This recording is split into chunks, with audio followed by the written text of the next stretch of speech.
കനത്ത തോൽവിക്ക് പിന്നാലെ കേരള കോൺഗ്രസ് എമ്മിൽ ഉൾപ്പാട്ടി തർക്കം രൂക്ഷം. മുന്നണി മാറ്റത്തോട് സഹകരിക്കാതിരുന്ന റോഷി അഗസ്റ്റിനാണ് തിരിച്ചടിയുടെ ഉത്തരവാദിത്തമെന്നാണ് സംസ്ഥാന കമ്മിറ്റി അംഗം ജയകൃഷ്ണൻ പുതിയേടത്തിന്റെ ആരോപണം.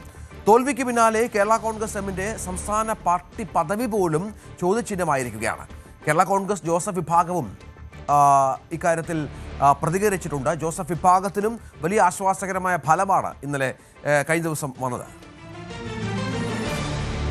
ജോസ് കെ മാണി വിഭാഗത്തിനെതിരെ ആദ്യം രംഗത്ത് വന്നത് കേരള കോൺഗ്രസ് ചെയർമാൻ PJ ജോസഫാണ്. രണ്ടില വാടിക്കൊഴിഞ്ഞെന്നും ഇനി തറവാട്ടിലേക്ക് തിരികെ വരുവാനുള്ള സമയമാണെന്നും ജോസഫ് വ്യക്തമാക്കി. കേരളത്തിൽ ഇനി ഒരു കേരള കോൺഗ്രസ് മാത്രമെന്ന് നിയമസഭാ തിരഞ്ഞെടുപ്പ് കഴിഞ്ഞതോടെ മനസ്സിലായി എന്നും ജോസഫ് പ്രതികരിച്ചു. ജോസ് കെ മാണിയുടെ പാർട്ടി 12 സീറ്റ് മത്സരിച്ചു. 12 ഇല വാടിക്കൊഴിഞ്ഞു. ചിഹ്നമില്ലാതായിപ്പോയി, അംഗീകാരമില്ലാതായിപ്പോയി. പിന്നെ അപ്പുറത്തുണ്ടായിരുന്ന ബി ഗണേഷ് കുമാറിൻ്റെ പാർട്ടി ഇല്ലാതായി, ആനരാജൻ്റെ പാർട്ടി. അവിടെ ഇനി കേരളത്തിൽ ഒറ്റ കേരള കോൺഗ്രസ്. ഇതിനു പിന്നാലെ അപ്പു ജോസഫും കേരള കോൺഗ്രസ് ജോസ് കെ മാണി വിഭാഗത്തിനെതിരെ രംഗത്തെത്തി. പാർട്ടിയുടെ പേരും ചിഹ്നവും തങ്ങൾക്കാണെന്ന് അവകാശപ്പെട്ട് നടന്ന കേരള കോൺഗ്രസ് എം മത്സരിച്ച സീറ്റുകൾ എല്ലാം പരാജയപ്പെട്ടു. ഇത് കാലം കണക്കു പറഞ്ഞു തീർത്തതാണെന്ന് അബു ജോസഫ് പറഞ്ഞു.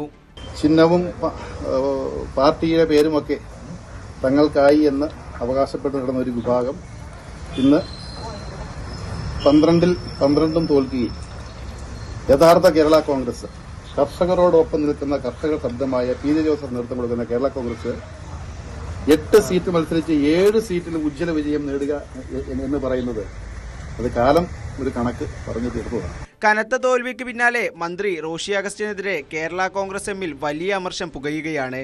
സംസ്ഥാന കമ്മിറ്റി അംഗം ജയകൃഷ്ണൻ പുതിയേടത്ത് റോഷിക്കെതിരെ രംഗത്തെത്തി.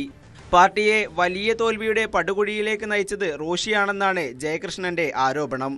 അഴിമതി അടക്കമുള്ള ആരോപണങ്ങളാണ് ജയകൃഷ്ണൻ ഉന്നയിക്കുന്നത്.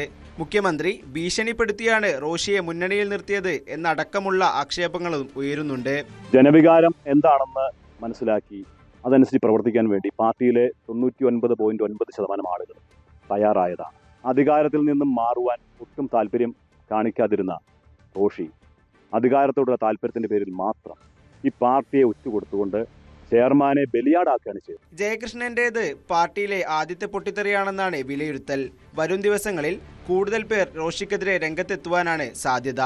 അങ്ങനെയെങ്കിൽ കേരള കോൺഗ്രസ് എമ്മിന്റെ രാഷ്ട്രീയ നീക്കവും ഏറെ ചർച്ചയാകും.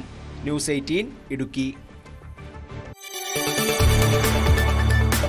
കൂടുതൽ വാർത്തകൾക്ക് news 18 Keralam YouTube channel subscribe ചെയ്യുക.